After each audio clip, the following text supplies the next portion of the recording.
How would you describe that period? If you had to describe it in one word, what would you say? Chaotic. On the pitch. Yeah. What about off the pitch? Fantastic. Mae gen i broblem gan erioed. Dwi'n methu stopio siarad am bêl-droed, gen i broblem. I think how you can sum it up for me, you didn't necessarily go for the footballing angle, you went for the social side of things.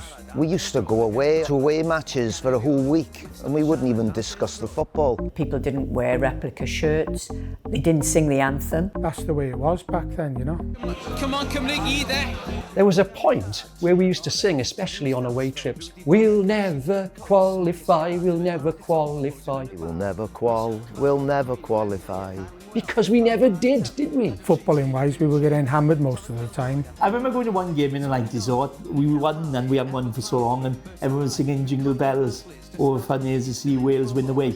And we hadn't won the way for like 3 or 4 years. But just to pick up a point, or 3 points, was a bonus back then, but it didn't stop us going. When i am gael canlyniad, fan o dwi'n lle i mynd.